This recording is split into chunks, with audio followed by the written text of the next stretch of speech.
Hi friends, welcome to AVS Telugu vlogs. మన యొక్క దేశవ్యాప్తంగా ఉన్నటువంటి రైతులకు సంబంధించి కేంద్ర ప్రభుత్వం శుభవార్త అయితే తెలియజేసింది. పీఎం కిసాన్ సమ్మాన్ నిధి పథకానికి సంబంధించిన 18వ విడత డబ్బులు ఎప్పుడు విడుదల చేస్తున్నారు? అయితే చాలా మంది రైతులకు ఈ యొక్క పథకానికి సంబంధించిన డబ్బులు రావటం లేదండి. సో ఎవరికి రావటం లేదు, పూర్తి వివరాలు నేను మీకు తెలియజేస్తాను. మన ఛానల్ని మొదటిసారి చూస్తున్నట్లయితే సబ్స్క్రైబ్ చేసుకోండి. గవర్నమెంట్ నుంచి వచ్చే ప్రతి చిన్న అప్డేట్ ఎప్పటికప్పుడు నేను మీకు తెలియజేస్తూ ఉంటాను. మన యొక్క దేశవ్యాప్తంగా ఉన్నటువంటి రైతన్నలకు సంబంధించి ప్రధానమంత్రి పీఎం కిసాన్ సమ్మాన్ నిధి పథకానికి సంబంధించి మన యొక్క ప్రభుత్వం వారు 6,000 రూపాయలు సంవత్సరానికి జమ చేస్తున్న సంగతి తెలిసిందే. అయితే విడతకి 2,000 రూపాయల చొప్పున 3 విడతల్లో 6,000 రూపాయలు 4 నెలలకు ఒకసారి అయితే జమ చేస్తూ వస్తున్నారు. ఇప్పటి వరకు 17 విడతల డబ్బులైతే ఈ పీఎం కిసాన్ సమ్మాన్ నిధి పథకానికి సంబంధించి రైతుల ఖాతాల్లో జమ చేశారు కేంద్ర ప్రభుత్వం వారు. అయితే ఇప్పుడు 18వ విడత డబ్బులు విడుదల కావాల్సి ఉంది. ఈ 18వ విడత 2,000 రూపాయలు ఎప్పుడు జమ చేస్తారు? మనం గనక గమనించినట్లయితే అక్టోబర్ నెలలో అయితే పీఎం కిసాన్ సమ్మాన్ నిధి 18వ విడత డబ్బులు విడుదల చేసేందుకు మన యొక్క కేంద్ర ప్రభుత్వం అన్ని విధాల చర్యలు తీసుకోబోతున్నట్లుగా తెలుస్తోంది.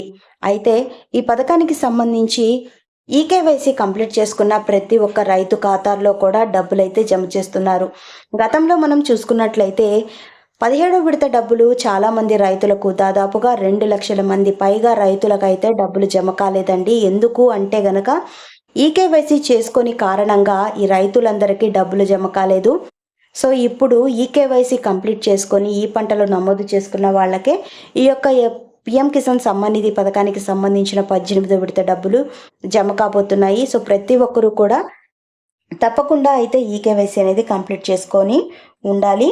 అయితే మనం చూసుకున్నట్లయితే కేంద్ర ప్రభుత్వం ప్రతిష్టాత్మకంగా ప్రారంభించిన పథకాలలో ఒకటి పీఎం కిసాన్ సమ్మాన్ నిధి పథకం. ఈ పథకానికి సంబంధించి మనకు అక్టోబర్ 2024 అంటే ఈ సంవత్సరంలో మనకు అక్టోబర్ నెలలో అయితే ఈ డబ్బులు అయితే విడుదల చేస్తారండి.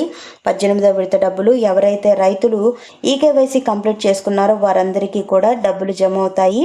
మీరు ఈకేవైసీ ప్రక్రియ పూర్తి చేస్తున్నప్పుడు మీ యొక్క బ్యాంకు ఖాతాకి తప్పనిసరిగా ఆధార్తో లింక్ అయితే చేసుకోండి. అప్పుడే మీకు ఈ ప్రక్రియ పూర్తయినట్లు. అంటే ఎన్పిసిఐ లింక్ అనేది కంప్లీట్ చేసుకొని ఉండాలి. సో ఈ పథకం అయితే మనకు కౌలు రైతులకైతే వర్తించదండి.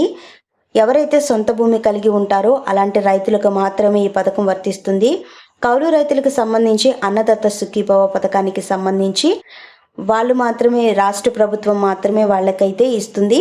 సో ఇప్పుడు మనకు 6,000 రూపాయలు ఏదైతే ఇస్తున్నారో కేంద్ర ప్రభుత్వం, అది ఎవరైతే భూ యజమానులు సొంత భూమి కలిగి ఉంటారో వారికి మాత్రమే ఇస్తున్నారు. అయితే మనకు చూసుకున్నట్లయితే ఈ పథకానికి సంబంధించి పూర్తి విధి విధానాలన్నీ కూడా రెడీ చేస్తున్నట్లు సమాచారం వచ్చింది. సో ప్రతి ఒక్క రైతు కూడా ఎవరైతే ఇంకా ఈకేవైసీ కంప్లీట్ చేసుకోలేదో వారు ఈకేవైసీ కంప్లీట్ చేసుకోండి. సో ఫ్రెండ్స్, చూసారు కదా, ఇదండి మనకు వచ్చిన లేటెస్ట్ అప్డేట్. మరిన్ని వివరాల కోసం, మరిన్ని అప్డేట్స్ కోసం మన ఏవిఎస్ తెలుగు వ్లాగ్ ఛానల్ని సబ్స్క్రైబ్ చేసుకొని లైక్ చేయడం మర్చిపోకండి. Thank you for watching friends. Thank you.